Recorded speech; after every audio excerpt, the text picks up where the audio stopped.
Welcome to our channel, Bravo News. The Forgotten Flower, Calah Jackson's sister, and the hidden chapter of the McBee Dynasty. The Whisper in the Vines. The sun draped its golden arms across the endless rows of Missouri vineyards as Calah Jackson stood barefoot in the soil of the McBee family estate.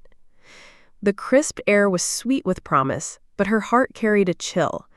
There was something about being here, at the edge of a vineyard Steve McBee once claimed held the soul of the family, that stirred memories she rarely let surface.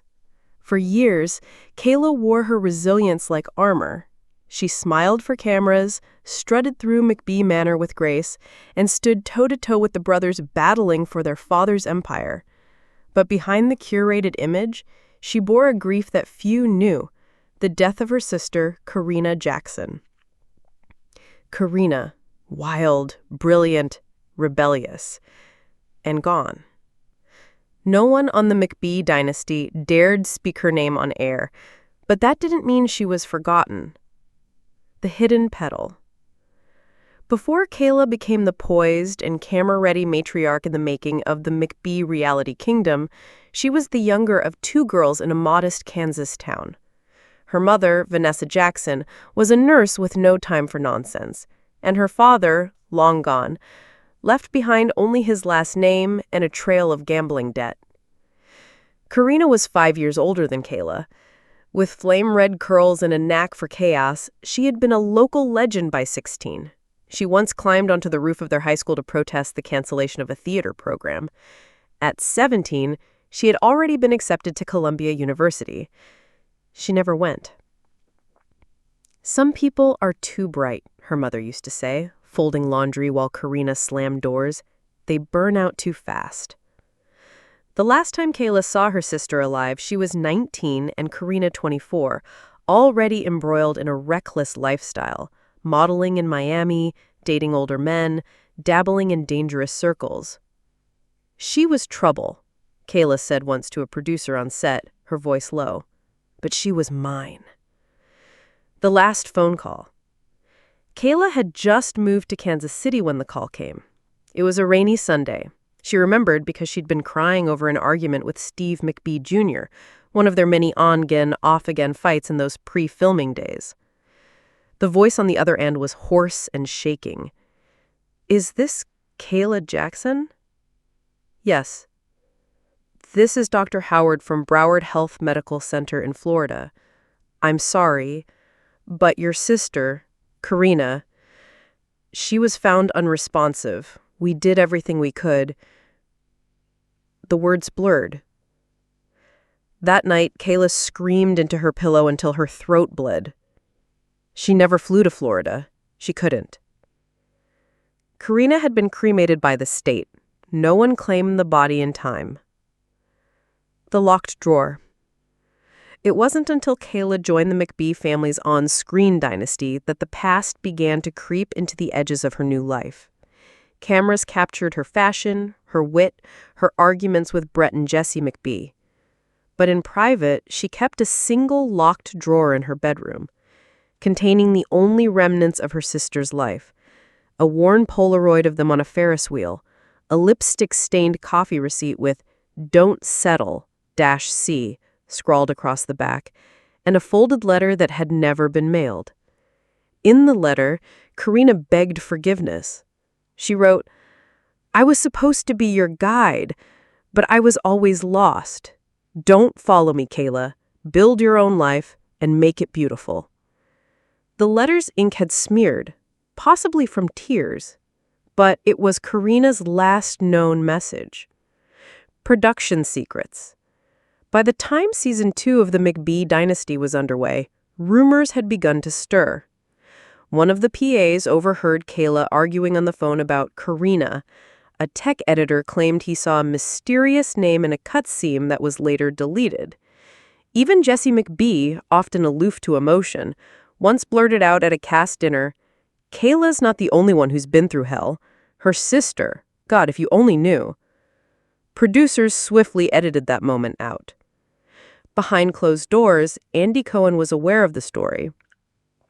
"It's deep," he told an insider. and maybe too raw for Bravo. But if Calah ever wants to share it, the network would support her. She never did. But she did start a scholarship fund that year, the Karina Rose Fund, for girls escaping domestic violence. Quietly. Anonymously. Shadows on the vineyard. In spring, a storm struck the vineyard. Torrents of rain collapsed a trellis line and unearthed something strange in the mud. A silver locket. It wasn't McBee property.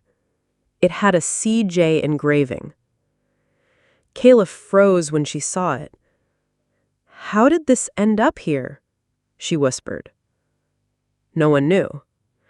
But the land, the vines, the old house, something was trying to speak. She took it to her room, cleaned it, and placed it in the drawer with Karina's things. That night, she dreamed of her sister laughing in a silk dress, holding a glass of red wine, whispering, "Don't let them change you." The revelation tapes. Midway through filming season 3, Calah began recording voice memos, private, unscripted messages to herself, therapy of sorts. One of the producers accidentally stumbled across them while syncing audio backups. One of the recordings shook him. "I used to think being with the McBees was a fairy tale, but you can't escape grief even in a mansion with a TV crew. Every day I carry Karina." I wonder if she'd mock this whole thing. Probably. But she'd also tell me I was finally shining. The producer asked Calah if she'd allow it in a future documentary. She said, "Maybe someday." McBee family fallout. As the show gained popularity, critics began to question how much of the McBee family drama was authentic. And while Steve Sr. paraded his power and his sons battled for legacy, Calah became a fan favorite. Her calm strength, her elegance, but also her mystery. That season, tabloids unearthed Karina's mugshot from 3 years before her death. The headline read, "McBee star Calah Jackson's sister died after arrest, drugs, and scandal." Calah didn't flinch. She posted a single message on her social media. "You don't know her story, but I do. And I carry it with pride." Thousands of fans rallied. The portrait. For the season 4 finale of the McBee Dynasty, the family planned a charity gala on the estate. Steve McBee Sr. wanted headlines, Jesse wanted to prove he'd matured, Brett wanted attention. Calah wanted one thing, to unveil a surprise. As cameras rolled, she took the mic. "I'd like to thank everyone for believing in this show, this family, and the possibility of redemption." She paused. "But there's someone who can't be here tonight, though she's been with me every step of the way." A velvet curtain dropped, revealing a 6-foot oil painting of Karina, recreated from the old Polaroid. Guests gasped. She was beautiful, fierce, alive. "My sister Karina died in 2017. She was more than her mistakes. She was love. She was fire. And tonight we honor her." The room fell silent. Even Steve McBee Sr. dabbed his eye. The bloom.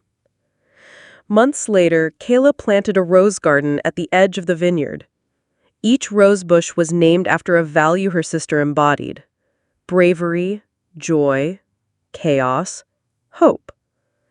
That spring, the McBee estate bloomed brighter than ever. Fans began leaving flowers at the gate. A local journalist ran a story titled, "The Vineyard of Sisters, Calah Jackson's Quiet Revolution." Calah never forgot her past, but she let it guide her, not haunt her. She once said on a podcast, "I didn't lose my sister. I carry her. And every time I fight for myself, I fight for her too." Final words. Calah Jackson is more than just a woman on a reality show. She is a symbol of survival, of dignity wrapped in vulnerability. And Karina Jackson, her lost sister, now lives in the roots of Missouri's most dramatic dynasty, in stories whispered among vines and memorialized in blooming petals. No longer forgotten, never erased.